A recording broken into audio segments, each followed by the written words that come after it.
Welcome to Masterclass series. My name is Paul Mashauri, and today we're talking about stress management with Azim Jamal. Welcome, Azim. Thank you. Are you stressed? There's two types of stress. There's the positive stress and the negative stress. Positive stress is something you're doing like today we're doing an interview and we're doing so many things which are enjoyable and they might be stressful in terms of what is required, but they're part of your purpose, part of your passion, part of your brand, part of your excitement. Then it's positive stress, and that's good for you. The negative stress is something that there's traffic jam and you're running late for a meeting and you don't have any educational CDs in your car and things that they're waste of time where you have to wait for somebody and somebody's not efficient and you make mistakes and you have to repeat something. Those become negative stress because they are not as valuable. So one is to differentiate between positive stress and negative stress. And if you're asking me, I right now have positive stress. Let me start with the negative stress. What are the major causes? Many people are stressed nowadays. But what are the major causes of negative stress? I think ultimately it boils down to your reaction. People can do anything they want to do. They can hurt you in any way they want. But you have a choice. And my late friend and colleague, Dr. Stephen Covey, would say, between stimulus and response, there's a space. In the space lies your destiny. So when somebody stimulates you and does bad things, and before you react and get angry and get stoop as low, there's a little space. If you master that space and decide not to react, instead of reaction, you respond. Respond is positive, react is negative. In that space you decide and you can change your complete reaction and be more responsive, which is more positive. Okay, and I think because sometimes we don't have control over what people can say to us or the things can happen to us, which means we can't run away from stress. But how better can we manage stress? So the question you have to ask yourself is, when something happens to you or something is done to you or somebody says something that affects you and now you're in a negative stress situation, you have to ask yourself, what is your circle of concern? And what is your circle? What do you mean by I'll just explain to you. Circle of concern is something you cannot do much about. If it's raining and you don't have an umbrella and you don't have a raincoat and you're stuck in the rain, you're not going to stop the rain. But you can maybe buy an umbrella or you can go and find a shed, and in the shed you can do some work or make some phone calls. That's your circle of influence. So circle of concern is something that you cannot do much about. Circle of influence, which is usually a small circle, is something you can influence. And the more you focus on circle of concern, the more disempowered you become and the more stressed out you become. The more you focus on the circle of influence, which is a small circle where you can do something about, the more you have positive stress and the more you are able to handle the situation much better. Is people who can manage stress more strongly than others, is it because of the personality type or the way they position and handle stress? Yeah, I think it's your demeanor. It's how you are. And usually the reason you get stressed out too much is because if you're already frustrated about your life, something is not working out in your life, then everything is stressful. So sometimes the deep-rooted causes are your own. You're not together. Your mind, your body, your soul, they're not together. And therefore everything is stressful. But when you're centered, your mind, your body, your spirit is centered, you come from the right place, you're balanced in your own way, you meditate, you exercise, you look after your family, then big things, no problem, you can handle them because you're very much together. So it depends upon where you are in your journey. So some people take time to reflect on issues when things happens. We call in sociology introverts. They take time to think about it. Why did Azim do this to me? I didn't expect it. And there are some people who don't really care, It's like, okay, they talk about it and after some time they forget. Referred to as extroverts. Do you think the two personality types handle stress differently? And if I'm the sensitive judge, what should I do to improve? If I have to improve in order to get away from how to manage stress? Yes. So extroverts are people who are outward going, who talk a lot, who went out and stuff. And introverts are people who are quiet, who don't really share and whatnot. And sometimes when you have stress and if you don't share, it can be more, you don't get any help from people, right? But if you have the capacity to be inward and meditate and be quiet and have that source, then you can handle stress quite well. So depending on introvert, meaning like, do you have a connection to your spirit? Do you have a connection to your power within? If you do, you'll be able to manage stress very well. Whereas an extrovert will talk a lot and talk a lot and talk a lot, and may be able to get some help from friends and family, but also gets more stressed out by talking a lot and not having time to reflect and be inward and find the source of energy from within. So there's no black and white. It depends on how you react to the stresses, in terms of whether you use your quiet demeanor to help you overcome stress or make it worse for you. When tragedies happens in life, you lose a child, or you lose a father, or someone who is really treating you better, or you love most. In most cases, people become so much stressed, and it takes time. What are the chances for me to minimize the time period in which I have to recover? Because otherwise, you may spend the rest of your life thinking about it and living in the space of stress. Yes, so that's very sad. When you lose somebody, it's very hard to recover, and it's very difficult to even empathize with people. And because if I haven't lost somebody close, it's very difficult for me to empathize with others, because what do I know? I'll give you an example. One of my aunt's sister lost a daughter. She was doing parachuting, and she jumped from the plane and it didn't work, and she fell down and she died. And when she came to see me with her husband to try and find meaning, I tried everything, but I couldn't help her. And then I met a guy who had lost 2 sons in a car accident. And he only had 2 sons, and both of them died. And I introduced her, my aunt's sister, to him and his wife, and instantly she connected. Okay. Because she said, I have a son, I have a son and a daughter. I lost my daughter, I still have my son. This guy lost both sons. And then the other couple could really help her, because there's somebody who could empathize with her, because they'd been through something. So sometimes you need to talk to somebody who's been through something like a tragedy, and you can then feel because they've gone through that pain. So that's number one. Number two is, if people come to me, and because I haven't lost somebody close, it's hard for me to tell them about I relate to you. However, what I tell them is, I say, if you lost a father, I say to them, if you're 40 years old, and if your creator came to you 40 years ago and say, I'll give you this father, but after your 40 years, I'll take him. Do you want him? What would you say? And most people say, of course I said I want him, because I had him for 40 years. Otherwise, I would have it for nothing. So then you realize it's not what you've lost, it's what you had, which it was never yours. And so when you realize that nothing is actually yours, your spouse is not yours, your kids are not yours, even your own life is not yours, it's been given to you, then you realize it's something given to you in trust, and you don't really own it. And so whenever you have it, you're grateful for it, and when it's taken, you say, I've lost, but thank you for giving it to me for so many years, because it was never mine. So it changes the paradigm a little bit. But it's not easy, and as I say, until you empathize with people and you've been through something that they're going through, it's difficult to connect with them. Azim, you have experienced something very important, and that is supportive groups. In some cultures, it's always happening, and people feel comfortable sharing, looking for the people to connect with who have the same experience. In some cultures, it's not very much popular, and people feel shy to share. They can't trust people.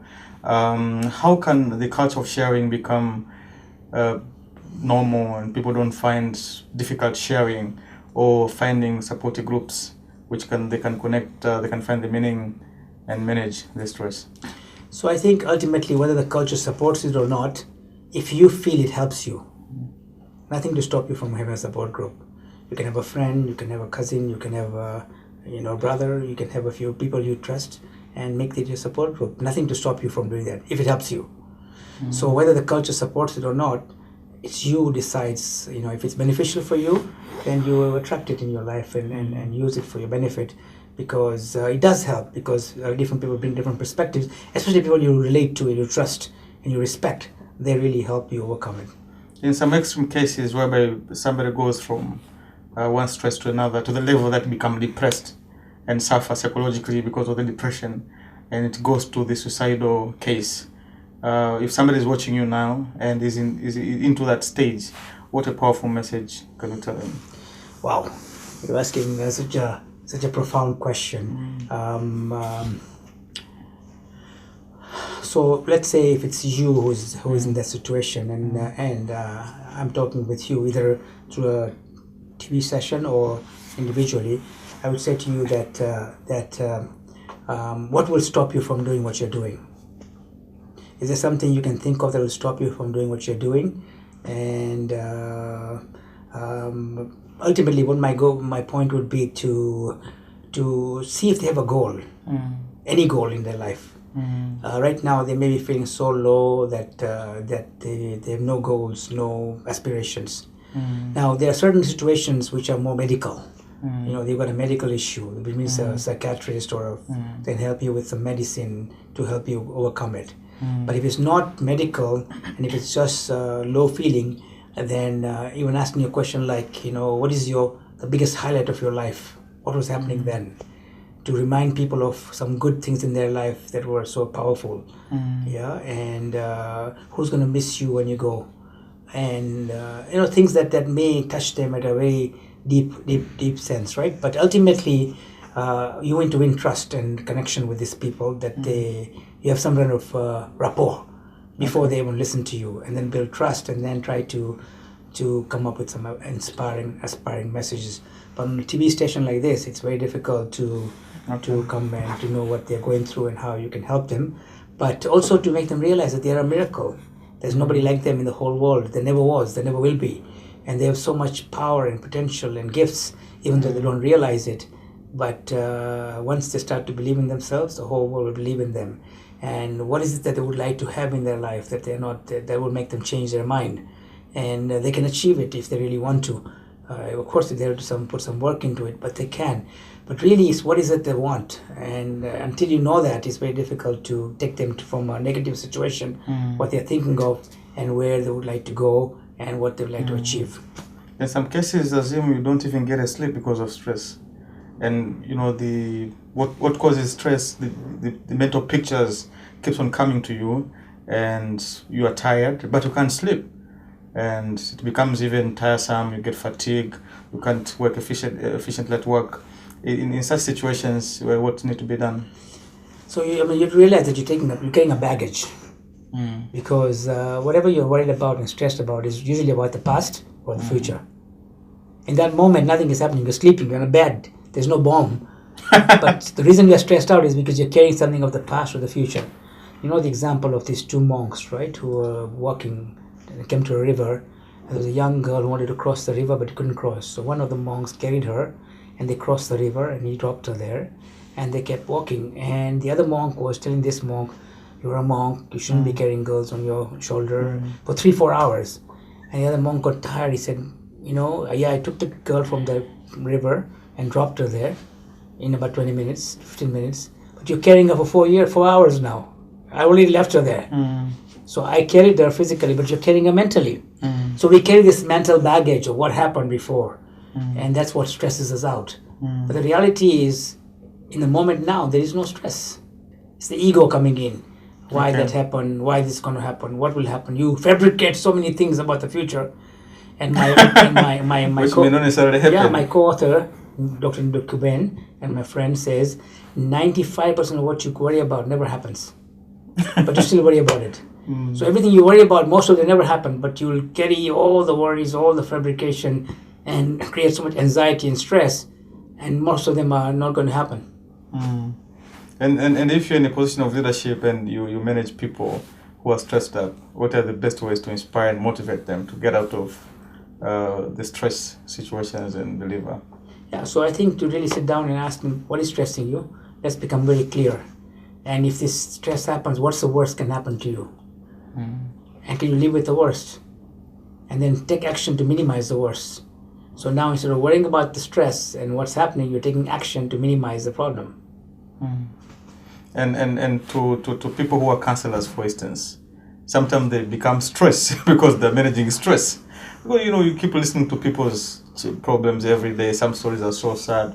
And I know others who are becoming psychologically now affected because they have to think about these stories all the time. They're counselors, yes, but they're also human beings.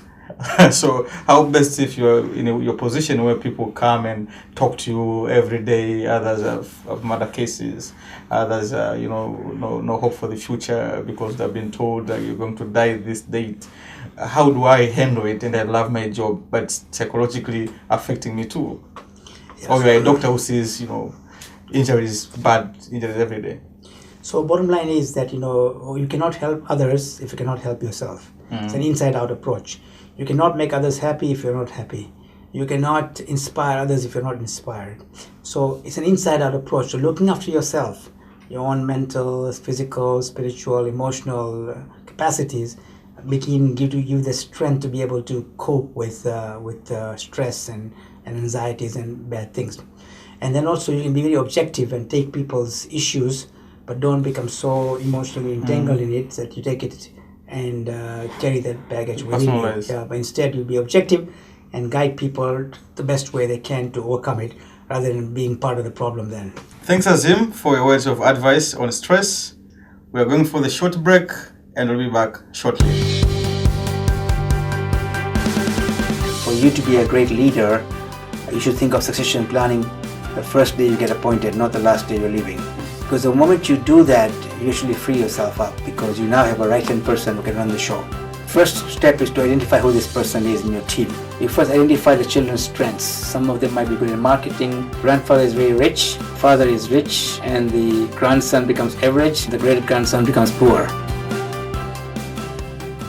Welcome back to Masterclass series. My name is Mashauri and I'm with Azim Jamal.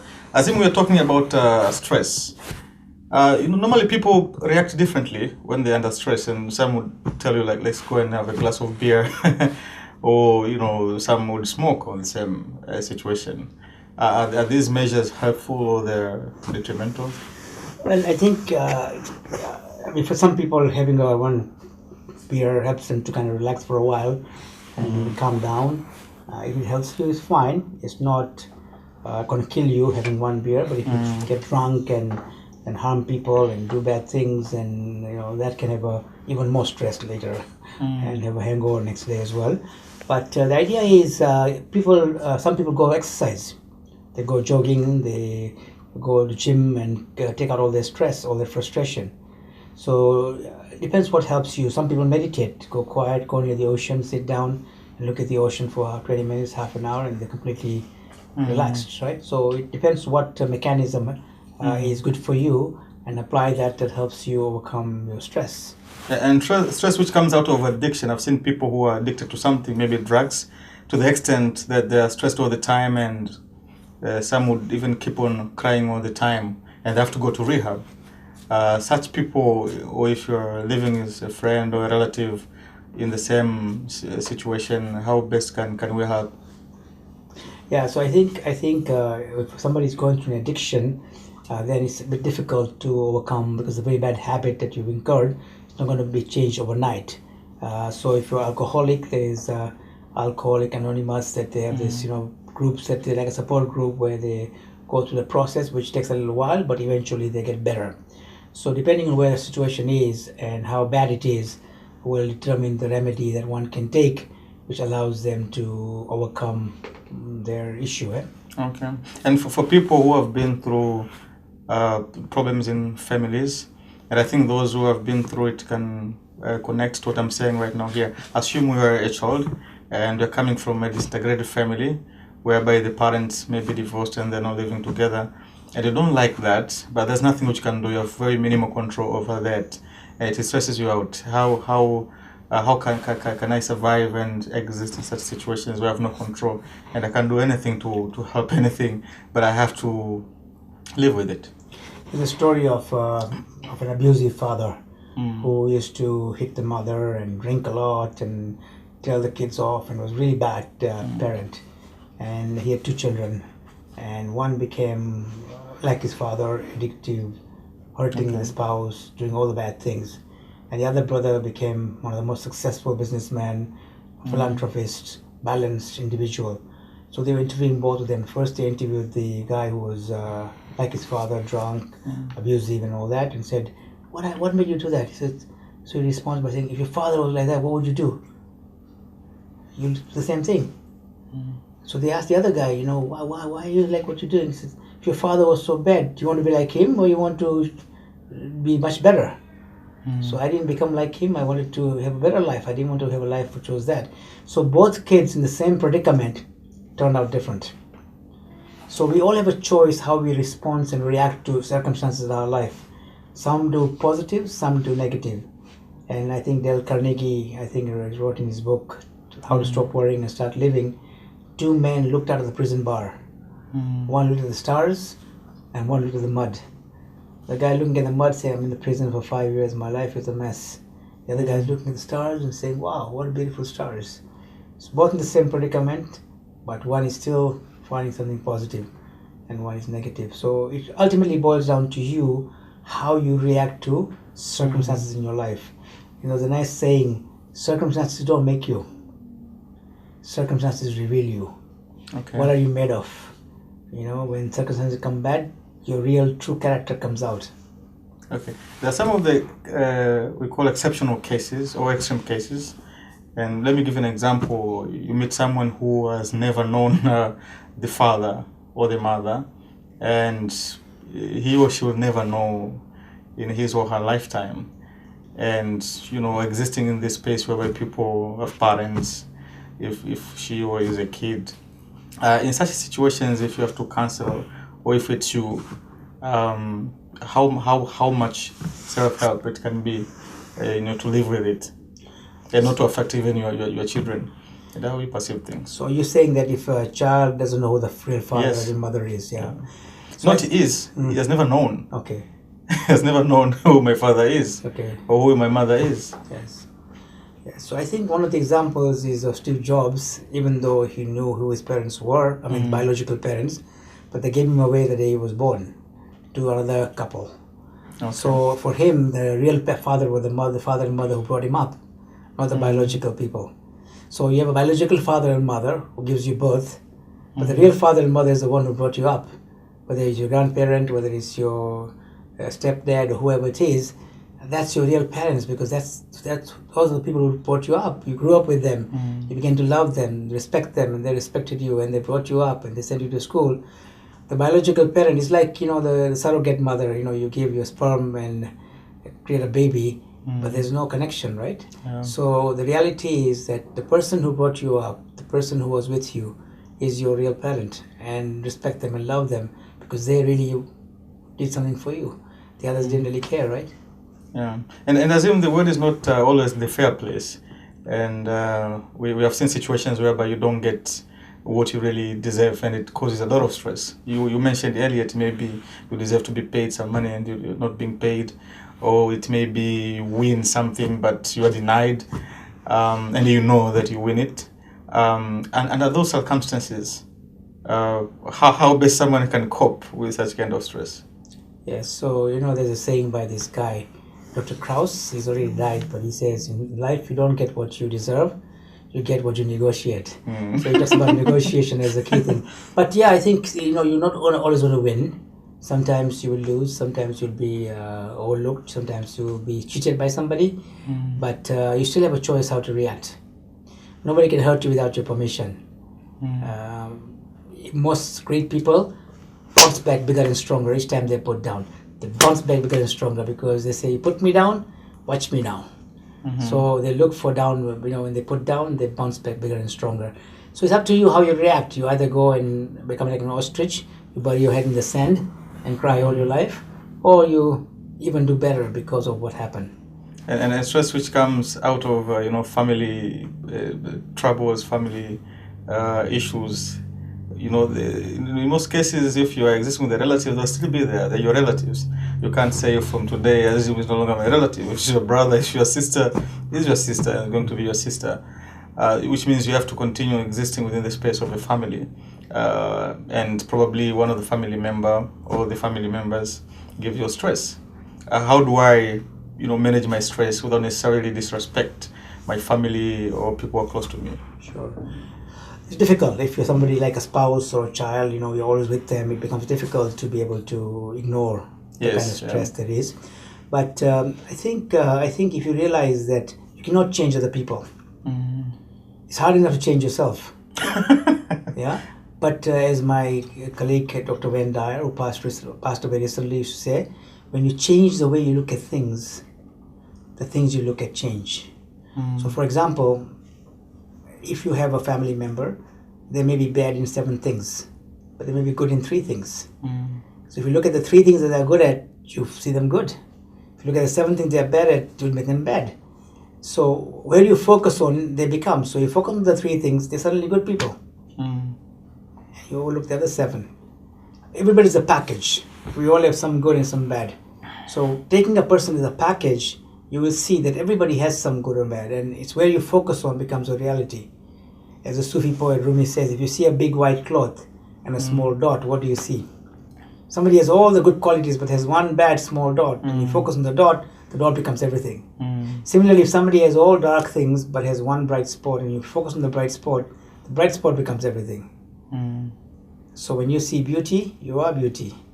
So it's up to you what you're focusing on. And for people who've been there through problems in life, it may be career, it may be business, it may be leadership, bad things happens and they have to heal now, they have to recover. There are processes, if you have been there, you go through. At first place you really deny, like, can this happen to me? Why is it happening to me? What are these stages where you have to go through? Because without understanding these stages, you may think like my entire life is gone. Well, it's normal that you have to go through that. What are the processes for people to know that if I'm doing this, I'm going through this stage, but it will come to pass? Yes. I think the key is that when you have a downfall, you lost something, and now you're put in a bad shape, what do? So the first thing is you to realize that every successful person in life has gone through enormous challenges, hardship, struggle, failures. Okay, so you're not the only one. And these people became successful not despite their failures, but they became successful not that they never had failures, but they became successful in spite of their failures. And in fact, the failures were a stepping stone to success because they learned more from failures. That's number 1. Number 2 is every failure is an investment if you learn from it. If you don't learn from it, it's an expense. It's gone. You never benefited from it. But if you learn from it, it becomes an investment that makes you better at what you do. So it's like going to a course and learning something about it. And now you know what doesn't work. Number 3 is that, what do you need to do different as you go forward? Because you can't keep doing the same things and expect different results. Okay. So you got to change the way you do your things. So then you ask yourself, what do I need to do differently going forward? And how do I need to change things around to make it better? Okay. Yeah. And 4th is to set goals. What do I want? And why do I want what I want? And what am I willing to do to get it? Am I going to be focused every single day to get it? Am I going to be disciplined? Am I going to make myself accountable?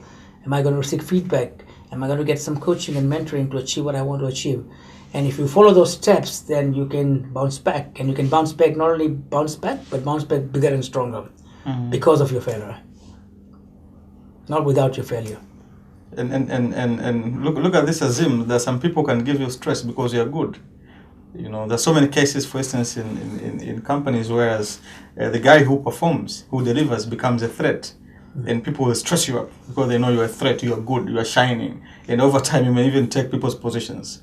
In a situation whereby people insult you, especially in senior positions, people have authority over you, they abuse you, they look down upon you, they give you negative comments like you don't deliver, they abuse before everyone else. How should you handle that?